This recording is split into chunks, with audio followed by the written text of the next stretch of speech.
प्रिय विद्यार्थियों, बीए प्रथम वर्ष में आज हम प्रथम प्रश्न पत्र के अंतर्गत 15वीं शताब्दी के भारतीय रहस्यवादी कवि, संत एवं हिंदी साहित्य के भक्तिकालीन युग में ज्ञानाश्रयी निर्गुण शाखा की काव्यधारा के प्रवर्तक कबीरदास जी का अध्ययन करेंगे।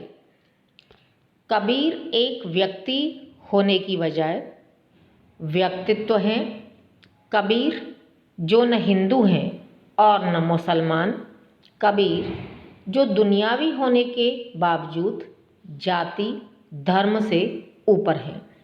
दुनिया को आईना दिखाते कबीर समाज में व्याप्त कुरीतियों पर कुठाराघात करते कबीर एक ऐसी शख्सियत जिस पर हिंदू और मुसलमान दोनों दावा करते हैं और वह तरह तरह के जात पात से ऊपर उठ गए हैं।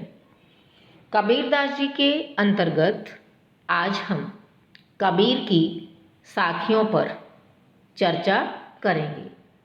साखियों के अंतर्गत मुख्य रूप से आज हमारी चर्चा का जो विषय है वह है उनका सुमिरन का अंग। सुमिरन स्मरण का तद्भव रूप है। स्मरण शक्ति का एक भेद है। भक्ति के निविदा भेद के अंतर्गत इसका परिगण मिलता है। संत कबीरदास ने अपनी साखियों में प्रभु स्मरण को बहुत ही महत्ता प्रदान की है। सुमिरन को अंग प्रभु स्मरण को संपूर्णतः समर्पित अंग है, जिसमें स्मरण की महिमा का वखान और वर्णन किया गया है। अब हम आते हैं अपने मुख्य विषय पर, सुमिरन को अंग। जिन साखियों का आज हम अध्ययन करने जा रहे हैं, इन सभी का एक संक्षिप्त जो है प्रसंग इस प्रकार से हो सकता है जिससे कि हमें बार बार प्रसंग का दोहरान न करना पड़े। मोटे तौर पर इन सभी का प्रसंग या उनके कहने का भाव यह है। सुमिरन के इस अंग में प्रस्तुत साखियों के अंतर्गत कबीरदास जी ने यही स्पष्ट किया है कि ईश्वर का नाम स्मरण सबसे महत्वपूर्ण है। 5 ज्ञानेंद्रियों एवं छठे मन को नियंत्रित करते हुए हमें सदैव ईश्वर का गुणगान करते रहना चाहिए। ईश्वर के प्रति भक्ति इस प्रकार की हो कि आत्मा एवं परमात्मा का अस्तित्व अलग अलग न रहे। यह कहना हमारे लिए बहुत ही सरल है, लेकिन वास्तविकता तक पहुंचना उतना ही कठिन। यह जब ही संभव है जब साधक संसार रूपी विशाल सरोवर में डुबकी लगाते मन को माया, मोह, तृष्णा से हटाकर ईश्वर रूपी सरोवर में हमेशा हमेशा के लिए वह डूब जाए, तभी ये सारी चीज़ें संभव हैं। इसी आधार पर जो साखियों में जो भाव कबीरदास जी ने व्यक्त किया है, उसी आधार पर हम प्रथम साखी को देखते हैं। भगत भजन हर नाव है, दूजा दुख अपार, मनसा वाचा क्रमणा, कबीर सुमिरन सार। इन साखियों में हम क्रमबद्ध तरीके से सर्वप्रथम सभी साखियों में कठिन शब्द अर्थ को देखेंगे। प्रथम साखी में देखते हैं नाम शब्द आया है तो नाम उच्चारण के लिए आया है, हरि ईश्वर के लिए आया है।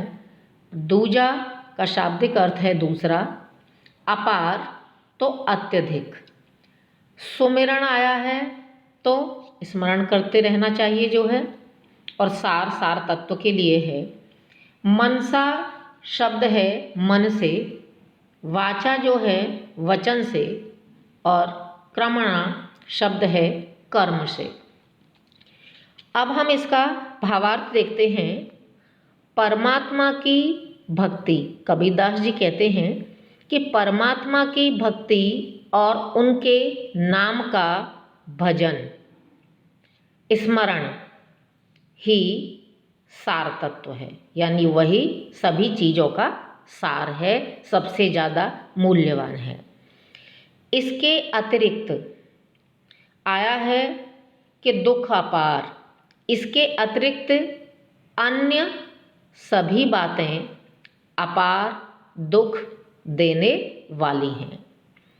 इसलिए कबीरदास जी कहते हैं कि मन से, वचन से, कर्म से सदैव परमात्मा का स्मरण ही हमारे जीवन के लिए सार तत्व है, तो फिर हमें उनका सदैव स्मरण करते रहना चाहिए। दूसरी साखी देखते हैं। पंचसंगी प्यू प्यू करे, छठा जो सुमिरे मन, आई सूत कबीर की पाया राम रतन। अब हम देखते हैं इसमें शब्द अर्थों को। पंच शब्द आया है, इसका अभिप्राय है 5 ज्ञानेंद्रियां। 5 ज्ञानेंद्रियों में आते हैं जैसे नेत्र, कान, नाक, जिह्वा और स्पर्श। छठा जो आया है, जो शब्द आया है वो आया है शब्द जो के लिए, और सूत शब्द का यहाँ पर प्रयोग है स्मृति के लिए। अब हम इसका भावार्थ देखते हैं। पंचसंगी प्यू प्यू करे, छठा जो सुमिरे मन। कबीरदास जी कहते हैं कि प्रभु नाम का विस्मरण हो गया था। कबीर को प्रभु स्मृति आ गई। वो कहते हैं कि अब मुझे जो है ईश्वर की स्मृति आ गई, जो कि पहले क्या हो गई थी, जिसका विस्मरण हो गया था। परिणामतः जब स्मृति आई तो उसका परिणाम क्या हुआ कि नेत्र, कान, नाक, जिह्वा, स्पर्श आदि, जिनकी चर्चा मैंने पूर्व में अभी की थी कि ये 5 ज्ञानेंद्रियां, और छठा जो शब्द आया है, यानी छठा क्या है हमारा मन। सुमिरे मन यानी प्यू प्यू की रट करने लग गया जब प्रभु की स्मृति हुई तब। इस स्मरण से क्या लाभ हुआ कि साधक शिष्य को राम की प्राप्ति हो गई। आया है ना, पाया राम रतन, मैंने राम रतन रूपी धन क्या है प्राप्त कर लिया जो है। कबीर वांग में भाग 3 में इसका अन्य प्रकार से कुछ अर्थ किया गया है, मैं उसे भी आपके समक्ष स्पष्ट करती हूँ कि कबीरदास जी कहते हैं कि मेरी 5 इंद्रियां इस प्रकार से अपने प्रिय प्रभु की रट लगाए हुए हैं, जैसे चातक स्वाति नक्षत्र की आशा में प्यू प्यू रटता रहता है। और मेरी जो छठी इंद्री यानी मन है, वह उसी प्रकार का निरंतर स्मरण करता रहता है। कबीर सीप के समान है, जिससे स्वाति की बूंद गिरती है तब वह राम रूपी मुक्ता दल को पाकर विहल हो जाते हैं। अब हम देखते हैं तीसरी साखी। मेरा मन सुमिरै राम को, मेरा मन राम ही आहि, अब मन रामय हुए रहा, शीस नवावो खाए। सुमिरो शब्द आया है, फिर यहाँ पर स्मरण के लिए आया है। रामय हुए रहा शब्द आया है, हो गया है। शीस आया है शब्द सिर के लिए। नवावों शब्द को कहते हैं झुकाना। इसका हम भावार्थ देखते हैं कि मेरा मन राम का स्मरण करता है। कबीरदास जी कहते हैं कि मेरा मन हर समय पर राम के नाम का स्मरण करता रहता है। मेरा मन राम ही आह, स्मरण करते करते मेरा मन राम राम यानी स्वयं राम ही हो गया है। अब मन रामय हुए रहा, शीस नवावों का है। कबीरदास जी आगे कहते हैं कि जब मेरा मन स्वयं राम हो गया तो इससे क्या हुआ कि राम का अस्तित्व अलग नहीं रहा, जिसके लिए वो सदैव मस्तक झुकाने के लिए तत्पर रहते थे। अब स्थिति उनके समक्ष दूसरी आ गई कि उनका मन क्या हुआ, स्वयं राम हो गया। तब किसके सामने शीस झुकाया जाए, यह विचार कबीरदास जी के मन में आता है। अर्थात अब जब एक रूप मन हो गया, राम रूप में ही मिल गया, तो अब अलग से किसी के समक्ष मस्तक झुकाने की आवश्यकता नहीं है। आगे की साखी देखते हैं हम जो है। आगे की साखी में है लंबा मार्ग दूर घर, बिकट पंथ बहुमार, कहो संतो क्यों पाइए दुर्लभ हर दीदार। इसमें अब हम पहले शाब्दिक अर्थों को देखते हैं। मार शब्द आया है, इसका अभिप्राय है कामदेव या डाकू। बिकट शब्द का प्रयोग होता है कठिन, और हर दीदार शब्द आया है यानी ईश्वर के दर्शन। दीदार शब्द जो है दर्शन के लिए प्रयुक्त होता है।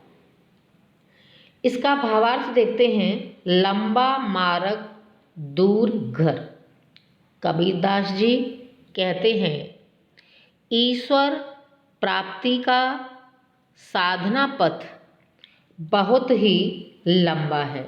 उसकी दूरी क्या है, हमसे बहुत ज़्यादा दूर है। हम चलते जाते हैं लेकिन फिर भी रास्ता जो है बहुत ही सरलता से समाप्त नहीं हो पाता है। दूर घर यानी उसके घर पहुंचने के लिए हमें बहुत कोशिश करनी पड़ती है। बिकट पंथ बहुमार, रास्ता दूर हो तो इतना कठिन नहीं है कि आप तय करने के लिए उसे आगे बढ़ते चले जाओगे, लेकिन रास्ता भी दूर होते हुए वह बहुत ही कठिन है। क्योंकि ईश्वर रूपी उस रास्ते में जब हम आगे बढ़ते हैं तो रास्ते में बहुत से मायावी डाकुओं से भी हमारा संपर्क होता है या मायावी डाकू उसमें विराजमान है। कहो संतो क्यों पाइए दुर्लभ हरि दीदार।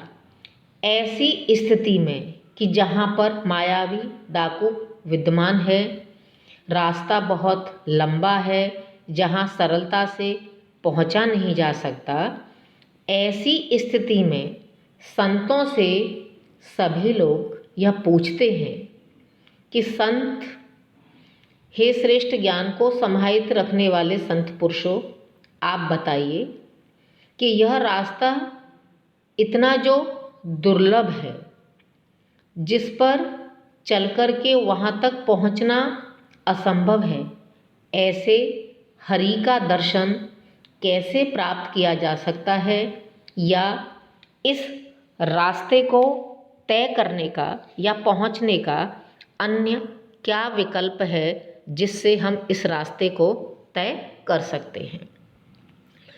आगे जो है अब हम अंतिम साखी देखते हैं। कबीर राम ध्याय ले, जिभ्या सौ कर मंत, हर सागर जिन बीसरे, छीलर देख अनंत। मंत शब्द आया है यहाँ पर मना। छीलर शब्द का अर्थ है छिछला तालाब। ध्याय शब्द आया है ध्यान करना, उसका स्मरण करना, उसको याद करना। हरि सागर आया है ईश्वर का समुद्र। जिन बीसरे देख अनंत। अब हम इसका भावार्थ देखते हैं।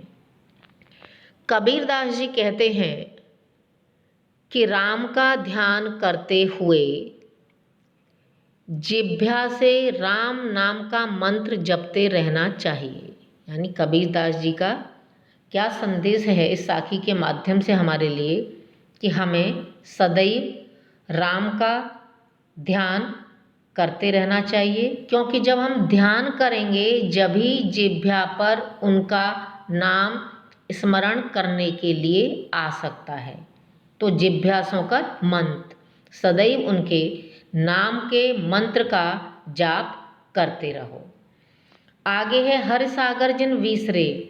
भक्त के यानी जो भक्त हैं और उनकी भक्ति में तल्लीन है ईश्वर की में, उनको अनेक छिछले तालाब को देखकर परमात्मा रूपी सागर को कभी भी नहीं भूलना चाहिए। उनको यह अपनी ज्ञान रूपी चक्षुओं से ये देखना चाहिए कि ईश्वर रूपी सागर ही हमारे लिए इस भवसागर से पार करने के लिए सबसे महत्वपूर्ण है। अन्य तालाब यदि उन्हें आकर्षित करने वाले भी हैं तो सदैव उन्हें त्याग करना चाहिए। इस तरह से आज के इस व्याख्यान में हमने कबीरदास जी के सुमिरन को अंग साखियों की व्याख्या की एवं उनके बहुमूल्य विचारों से हम अवगत हुए। आज के इस व्याख्यान को हम यहीं पर समाप्त करते हैं। धन्यवाद।